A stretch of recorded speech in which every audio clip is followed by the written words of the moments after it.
Alright guys, welcome back to my channel. This week we are doing another case video. I would just really like to quickly say that I appreciate everyone's patience with me. I know that a lot of people subscribe to me for my case videos. As you guys have seen, case videos aren't the only videos that I do on my channel. I know a lot of people do. I partially, for my own sanity, just need to have other things that I'm doing in between. I wouldn't be able to research and film and edit these videos all the time. I do think that it's important to do them, and I do enjoy doing the research that it takes to do these videos, but just the nature of this type of video is often morbid, and I don't think that I have it in me to do that all the time, so that is the reason that I chose not to have my channel solely for that purpose. But I will continue doing these videos. I usually try and take turns between a regular video and then doing a case video for you guys. I just wanted to let you guys know that on weeks where I skip a case video, these videos take a very long time, and sometimes there's weeks where I don't have time to do the research, and I don't want to put up one of these videos when I haven't given it my all. And that's not to say that I'm not going to make mistakes and I'm not going to miss some information, because that happens. That's why I'm always open to you guys updating me and letting me know if there is something that I missed. I love having discussions with you guys down in the comments below, and I do appreciate all of that interaction, but I just wanted you guys to know so that way you don't feel disappointed or cheated if the reason you subscribe to my channel is for these videos. I will continue to do these videos. I just need to know that I'm doing the best that I can, and so if there's a week where I don't have time, then I will just do a regular video, and that is why I just kind of wanted to explain myself, because I didn't want to disappoint anybody. The nature of these videos are very serious, so I'm not going to half-ass these videos, and yeah. So I believe that's all I needed to say. Hopefully you guys understand. If you don't, I can't fix that for you. But most of my subscribers are awesome and wonderful, and I super appreciate you guys and your support and helping me grow my channel and do what I love. So thank you guys so much, and now we're just going to jump right into the case. So today's case is a very, very popular case. It may quite possibly be the most widely known missing child's case that I have ever seen. Today we're going to be talking about the disappearance of Madeleine McCann. Madeleine went missing on May 3rd, 2007 in Praia de Luz, Portugal, and that is the only way I've heard it pronounced.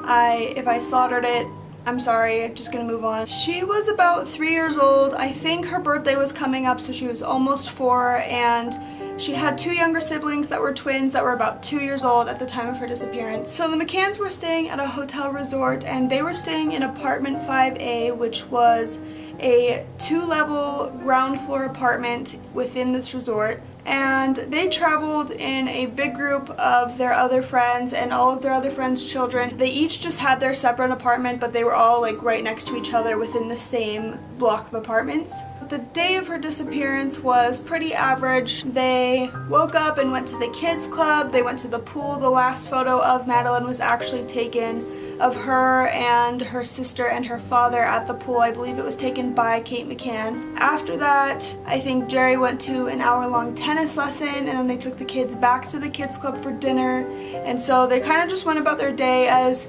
they usually would on vacation, and then they took them back to the apartment and put them to bed at about 7:30. So after the kids were put to bed, they went to dinner at the tapas bar that was across from the apartments. If you look at a picture, it's about 50 yards from where they were staying, and they chose a table where they could actually see the apartments. From where they were sitting, I don't think that they could see any details, so I don't think that they could see the door, or if somebody had walked into the apartment, I don't think that they would have been able to see that all the way from where they were sitting, but they could see the apartments in general. They left a note for hotel staff saying that this table was reserved every night at 8:30 for the McCanns and their friends. So about every 30 minutes they would go and take turns checking on the children, and this started with Jerry McCann, who went to check on the kids at about 9:05 p.m. His check was as normal. I think he just started heading back afterwards, but they did leave the door, the back door, to the apartment completely unlocked, which I find very bizarre. Their reasoning for this was because they had to go through the front door and every time they had to unlock the door, and they said that that was just too loud and that was going to wake up the kids. So in order to avoid that, they would go through the back door, but the back door only locked from the inside, so they had to leave it unlocked so that they could get in and out of the house to check on them. If I didn't already say this, it should be known. The back door, I think it actually leads to a road that leads out to the main road, but it's very easily accessible. When you turn in to come into the resort off of the main road, you pass their back door. So there's like, they wouldn't be able to see anything at all. And the only thing between that street and the back door was just this small gate. It was about waist high, so it wasn't very much protection. Somebody could have easily just jumped over it. Getting back to Jerry, he went to check on the kids, and after all seemed fine, he started heading back towards the restaurant, and apparently at the same time one of their friends, Jane Tanner, went to go check on her children, and she had passed Jerry speaking to one of their friends, Jeremy Wilkins. I don't think that he was included on their group of people that all traveled together, but they did know him, and so she states that she saw them talking together, but neither of them saw her. Later, after everything happens, she also states that during this time that she saw a man with dark hair walking away from the McCann apartment carrying a little girl that maybe after putting two and two together, she said looked a lot like Madeleine. And it was a blonde little girl wearing pink pajamas. Madeleine was wearing pink pajamas that night, and she said the man was about 5'7". She also said that he did not look like a tourist. Later, her sighting was confirmed by another couple, the Smiths, who they came forward later saying that they saw a man matching the description that Jane Tanner gave,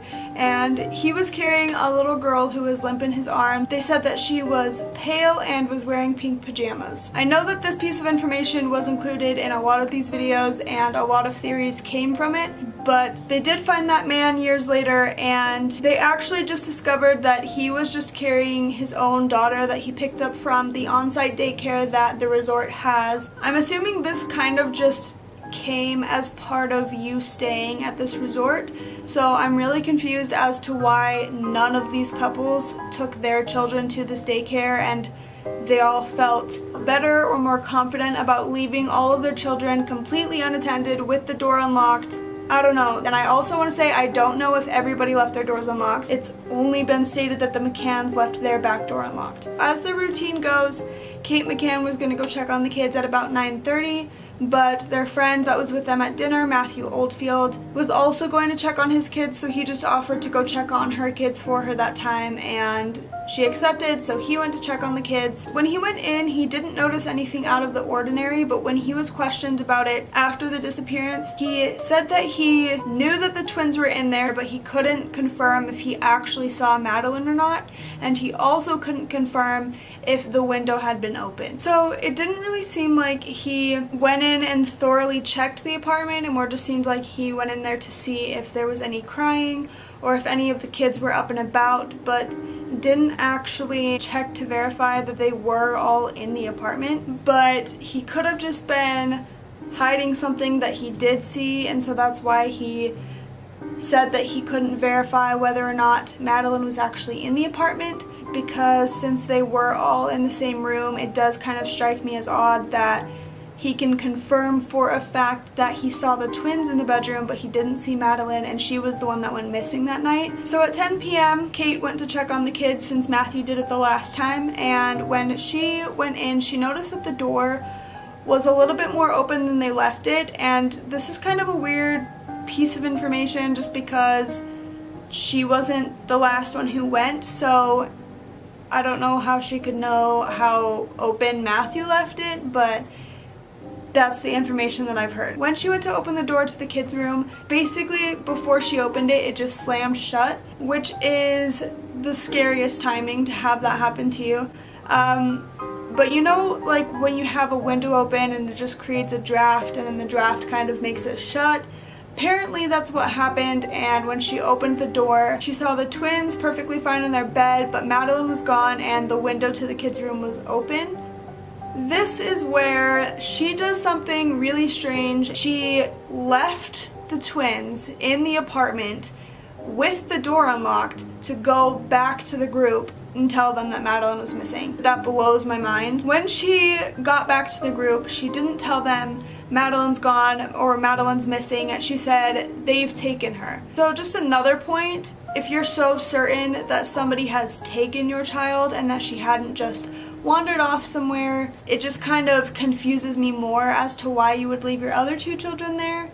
I don't know. Now, I've heard all sorts of different information in regards to when the police were called. The only consistencies I've seen in this part of the case is that at least 20 people went through the apartment before it was blocked off as a crime scene, so a majority of the apartment was contaminated, and Interpol did not put out a global missing persons warning until about 5 days after Madeleine had gone missing. Weeks after the disappearance, they brought in 2 dogs.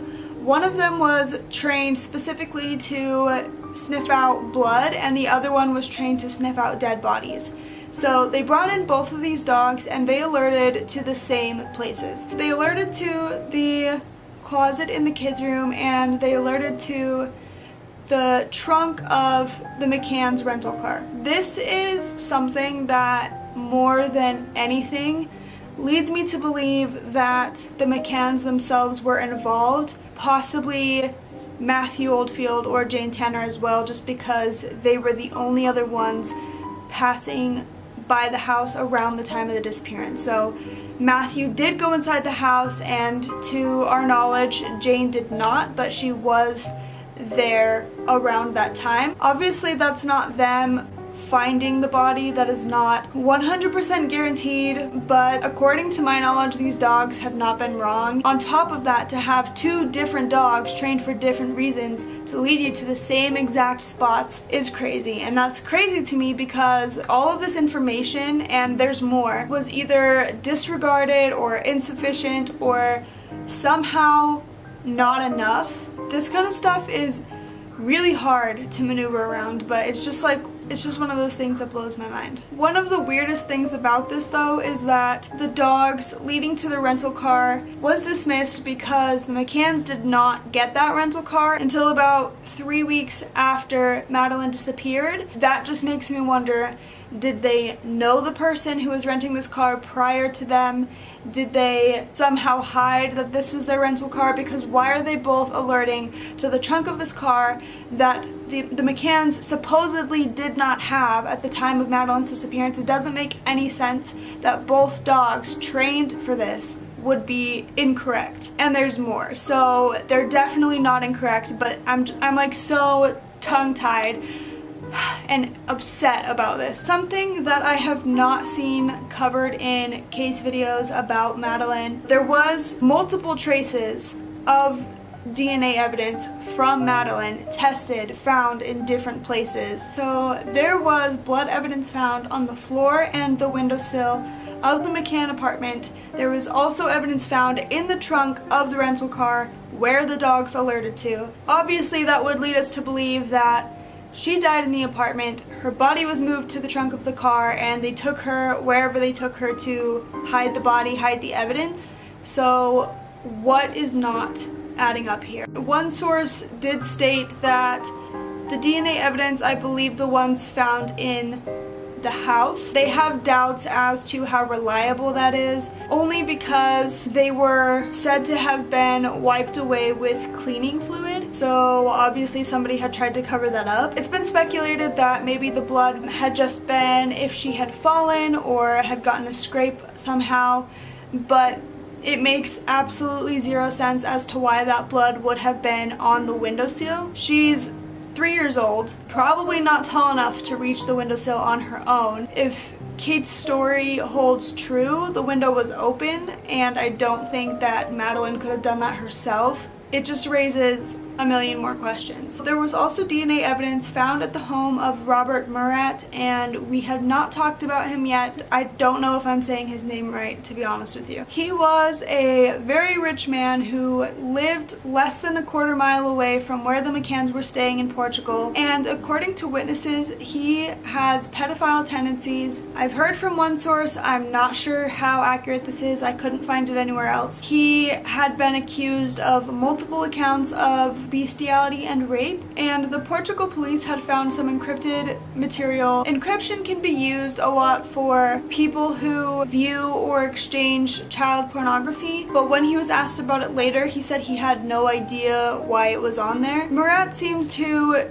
take a peculiar interest in this case, and I have even seen that he was actually a helpful translator to the police for a while, but at one point it was believed that Madeleine's body was actually buried underneath his driveway. A man named Stephen Birch, try and stay with me on the names here, was actually a real estate developer and a self-proclaimed investigator. He went to Marat's property. He searched the area with a ground penetrating radar. We've talked about that in previous cases. For those of you who don't know, you search with that and it'll show you like inconsistencies under the ground, like possible grave sites. He believes that he found the exact spot that he believes Madeleine McCann was buried. Birch also states that the place where his suspicious scan was taken was not searched properly by the police. He says that the area was covered in vegetation and debris from construction, and it would have been impossible to scan that area in that state.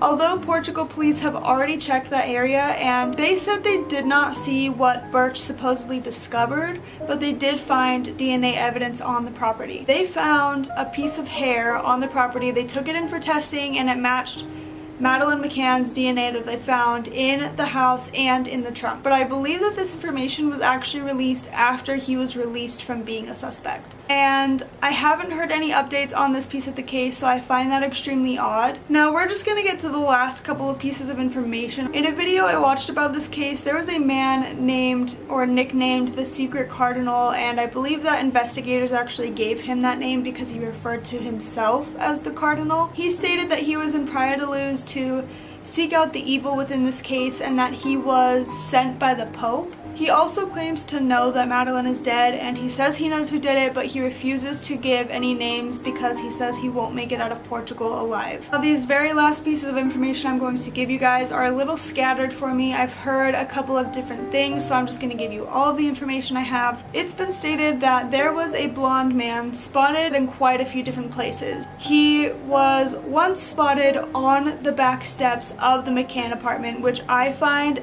absolutely terrifying, to have somebody that close to your doors, like on the steps of the back porch.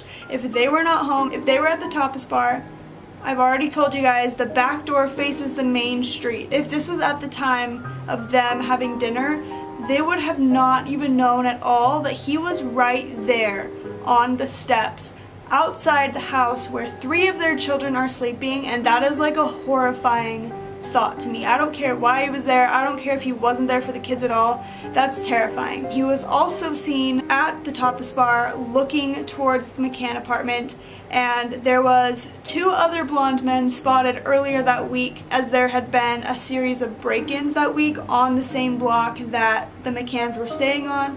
And I've heard that there was actually some people going around about a fake charity, seeing if people would donate to an orphanage. I know that a lot of people who are planning a break-in will knock on your door just to kind of see what's in your house as you open the door, just to see what kind of valuables you have, if it's worth their time. There was also a sighting of a woman in a purple top looking intently at the McCann apartment, and that's the only information I have on that.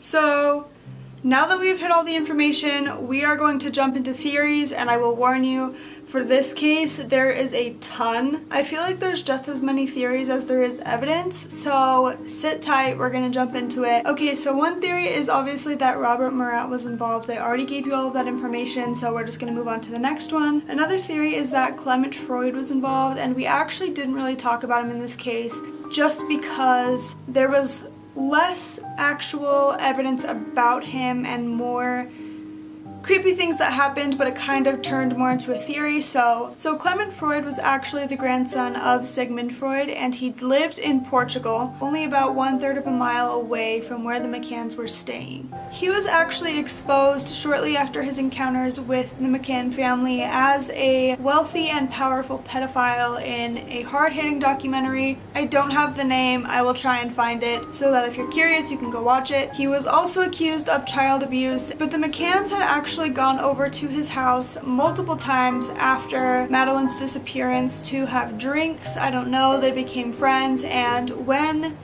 the child abuse accusations started coming out, they stated that they were completely disgusted and they didn't believe them. Like I already said, he was exposed for it, so they must have had some pretty alarming evidence coming from him to create an entire documentary about him for this reason.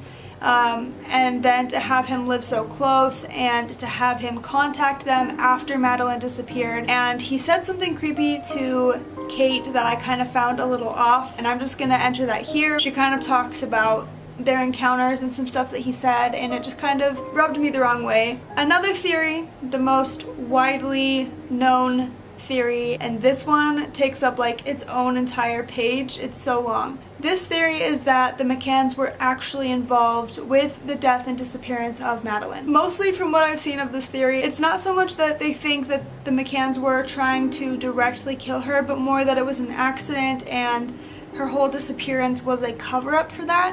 So one thing that I didn't mention earlier was that police had reason to believe that all 3 children were medicated that night to help them sleep better. This was partially because of something else that I had not mentioned earlier as well, which is that the morning of Madeleine's disappearance, she had asked her mother, "Why didn't you come check on me last night when I was crying?" Which is heartbreaking, but also terrifying and creepy, because later Kate McCann states that she thinks that it's possible whoever her abductor was had been in there the night before and woke her and spooked her. And I mean, according to the other theories, I feel like this is not necessarily, I don't feel like anything that happened to Madeleine was on purpose, and I don't feel like she was necessarily targeted, but it's creepy to think about the fact that maybe she was crying because somebody was in the apartment and it spooked her. But back to the medication, of course, a huge part of the McCanns being involved was that they accidentally overdosed Madeleine, and that's why they tried to cover everything up, because they didn't want to get in trouble. This theory is always brought up, and it's never believed by the person covering it, just because the McCanns were actually doctors. They would know how much she was allowed to have at her age. Doing that as a job, I don't see that accidentally happening. So there's that possibility that it could have been on purpose, but I don't understand why they would do that either. As far as I've seen, there's no motive. It's also a possibility that maybe she could have just reacted wrong to this medication. Maybe she somehow choked on it. I don't know what kind of medication or what form it was in, and if she wasn't given help in time, that could have been what killed her. A lot of people have actually speculated that the McCanns weren't directly involved, but that they knew something was going to happen, thus why leaving the back door unlocked, leaving that easy access to their child. Again, I haven't seen any sort of motive for that, but that has been speculated, and some people have even gone as far as to read the way that they talk about their child and their body language when being interviewed. There's even 2 criminal profilers. I think one maybe looks at body language and the other one looks at statement analysis, or does statement analysis, but both criminal profilers do think that Madeleine died in the apartment and that the McCanns were somehow involved, whether or not they did it or they moved the body. They believe that they had some knowledge of what was going on, and one of them actually did an interview on the news, and I will try and find that for you guys. I just watched it, so if I can, I will link it down below. This theory is still going. It's also been speculated that the parents were predators. I did not make up this theory. I'm just relaying that to you guys. It has been pointed out quite a lot the way that the McCanns talk about their daughter. They hugely emphasize her physical appearance. So they'll talk about her perfect little face or how gorgeous she is, and I never thought twice about this because she was a beautiful little girl, and I just kind of saw it as loving parents. I would feel like they would talk about other stuff as well. I haven't heard them talk a lot about how scared she must have been or their fears about her, and I'm sure that they have in some way or another, but it's been pointed out that a lot of what they say about her has to do with her physical appearance, and I can see that being a little strange when that's the majority of what they're saying, but I'd never really looked into that too much as being proud of how beautiful their little girl is and now she's gone, and so to talk about that, it just seemed kind of normal to me until it was brought to my attention that Kate McCann actually wrote a book called Madeleine about everything that happened, and in the book, I believe on page 129, she wrote, "I asked Jerry apprehensively if he'd had any horrible thoughts or visions of Madeleine. He nodded. Haltingly, I told him the awful pictures that scrolled through my head of her body, her perfect little genitals torn apart." I feel like that is the creepiest way to talk about your child. I don't see in any light how that is a normal thing to say about your child. Even if you had generalized your fears of her being tortured or however you visualized that torture in your head, it's normal to talk about, but going as inspecific as to talk about and think about her mutilated genitals makes the hairs on my neck stand up. I'm not gonna speculate into that anymore. The only thing I have to say about that is just that sentence in specific is just, I'm kind of speechless, to be honest. So moving on, my biggest question is, if this was on purpose, why was Madeleine the target? They had 2 other children. One of the other children was also a girl, so if that had anything to do with it, I don't understand why it was just Madeleine. They were so close in age. I haven't heard that her being a girl had anything to do with it. I'm just saying as far as speculation goes. They did have 2 daughters, very close in age. If you saw the picture I showed you guys earlier of them by the pool, they looked very similar. It just strikes me as odd that the 2 other children were completely unharmed, completely fine, even after Kate had left them in the apartment a second time to go tell the group that Madeleine was missing. She came back and they were fine. So if this was on purpose, which some people have speculated, why was Madeleine the target? Open for discussion because I can't seem to come up with anything. One thing that kind of leads everybody away from thinking that the McCanns were involved is the fact that they spent Madeleine's fund, which is about 11 or 12 million pounds, which I believe correlates to 18 or 19 million dollars on this investigation, on trying to find Madeleine. So if they were involved and they knew they were involved and they knew what they did, why would they spend so much money to get themselves busted? Like, if they knew how well they covered their tracks, that would be one thing to kind of make it look like you're more innocent, but they did find multiple pieces of DNA evidence and that just led them to look really guilty. They were suspects in their own daughter's case for an entire year before being released. But it's also been speculated that they could have used all of that money as a cover-up in the case, and people believed that they were using it to actually search for their daughter, but they were actually just using it to cover it up even further. I don't know what to believe here, just because with the evidence that they actually found and nothing coming of that, I mean, I don't know what else they would need. I'm not a police officer. I'm not trained in this. I don't know what all they require to finally be able to nail somebody down. It's just a lot of obvious indications that are really just leading towards the McCanns. So as far as that goes, I don't really know what to think. I mean, it's been about 11 years at this point and we don't really seem much further along. The last thing that really hits me as strange about the parents is the fact that in court they held up a pair of pajamas identical to the ones that Madeleine was wearing the night she went missing. They stated that these pajamas actually belonged to her younger sister, but they were too big to fit her at the time. I know that a lot of parents like to buy matching clothes, but thinking more into it, by the time her younger sister fit into those pajamas, it's likely that Madeleine would have grown out of hers so they would have never worn them to be matching.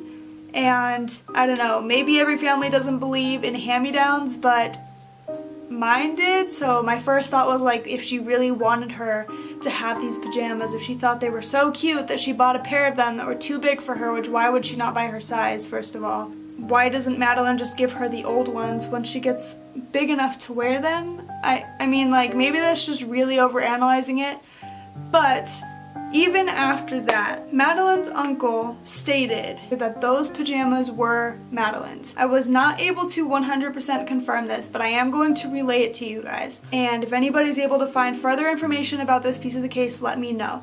So if that is the case, how the hell do they have the pajamas that Madeleine was wearing while she was being abducted? Like, while she was being taken away from this house and they have no idea where she is, they somehow have the pajamas that she was wearing. So another big theory is actually called the Pizzagate theory. Some of you might have already heard of it.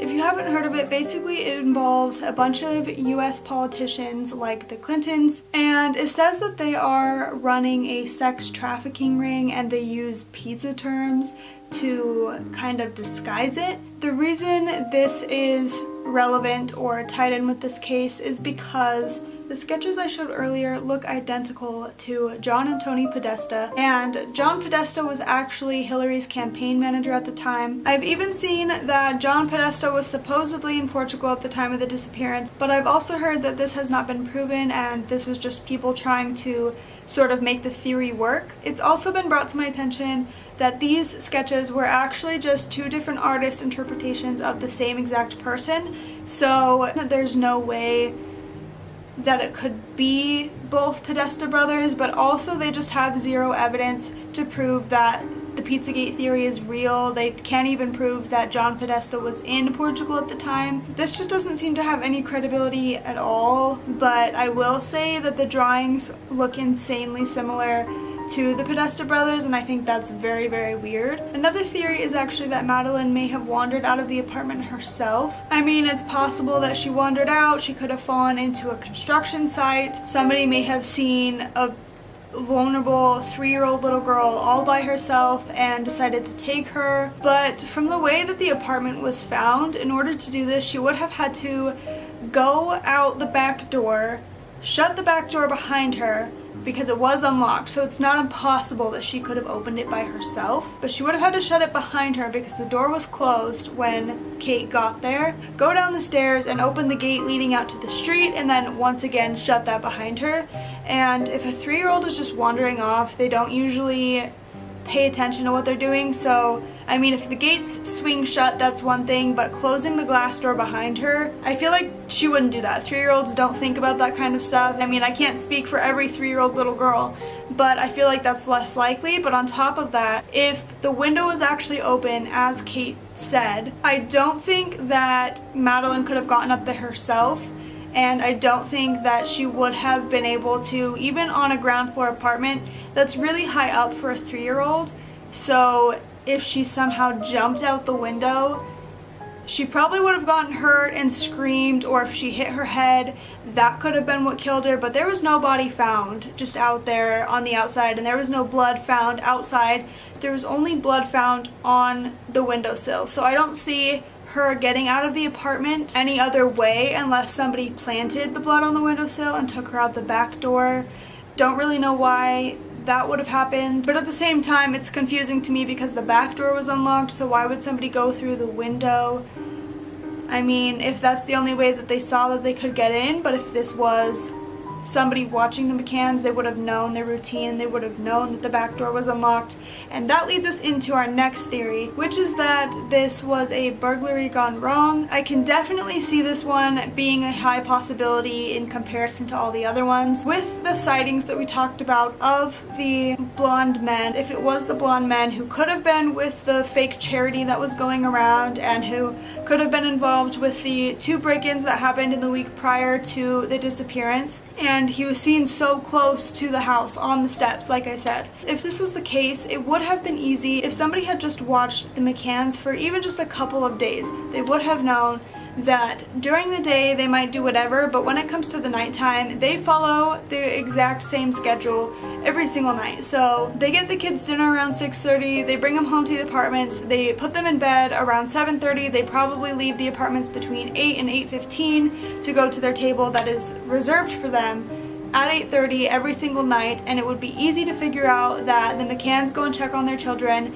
every half an hour, and that they go in through the back door that doesn't need a lock, so you could tell that the door is unlocked. It's very possible that somebody could have just watched their schedule and what they do and then gone into the apartment to rob the place, and maybe they stumbled upon Madeleine or they made too much noise and they woke her up. And my biggest thought is that they would have spooked her and she would have started screaming, and maybe they suffocated her or did something to her to kind of shut her up, and that's what killed her, so they took her with them to dispose of the body and hide the evidence. But I will say that I have heard that the only DNA evidence found, like fingerprints, the only fingerprints found on the windowsill was actually Kate McCann's. So either if somebody had come in or gone out through the window, they either had to have known what they were doing, maybe wearing gloves, or Kate McCann lied about it, she opened it herself.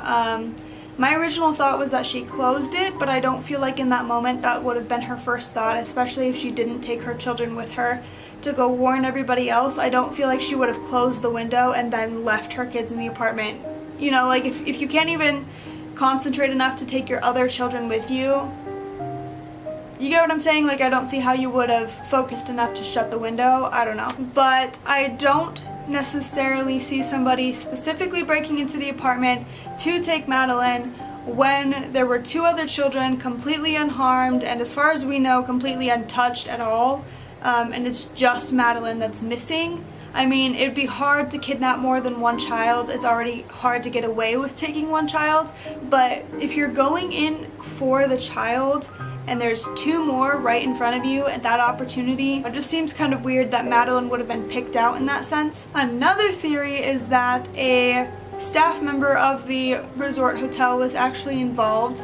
As we know, there was a note left for staff stating that the McCanns had this table reserved every night at 8:30, so it's been speculated that maybe somebody else on the staff saw this note, so they knew that they would be gone at that time. That's the only information that I know of on this theory. It's also possible that both Jerry McCann and Robert Marat were involved because Madeleine's DNA was found on his property, but also because both of them had been shut off at the exact same time and both of them had stayed off for 32 hours. They were off from 3:44 p.m. on the 2nd of May all the way up until 11:40 p.m. on the 3rd of May after Madeleine was reported missing. I don't see that this is at all a coincidence.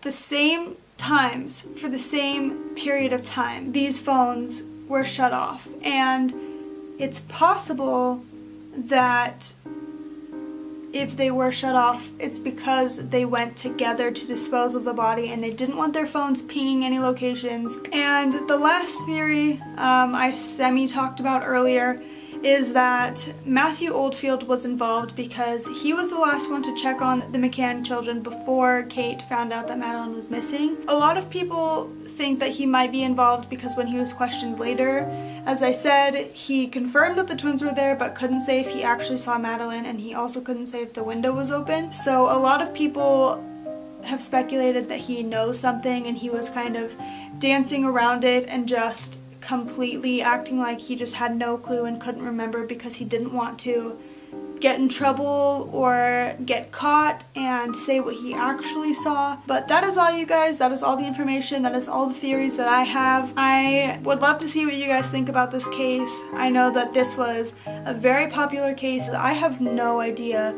which way to lean. I feel like quite a few of the theories make sense, but apparently we don't have enough information to actually convict somebody. I don't know at this point because it's been 11 years, so whoever did this covered their tracks pretty damn well, I would say. I was so frustrated researching this case. I had to take so many breaks and I was just getting increasingly more upset about everything that happened in this case. I mean, and it stings worse when you remember that she was only 3 years old. It's horrible at any age, but a 3-year-old is just helpless. Like, if they find themselves in a dangerous situation, they're not going to know what to do, let alone have any sort of strength to do it. So it just kind of wrenches your gut that much more. With that, I'm just going to go, you guys. I hope you enjoyed this video. Go ahead and give it a thumbs up and subscribe to my channel if you want to see more. I post every week. I always say this every week, but you can follow me on social media. That will be down below. But I think that's it. So thank you guys for watching, and we will see you next week. Bye, guys.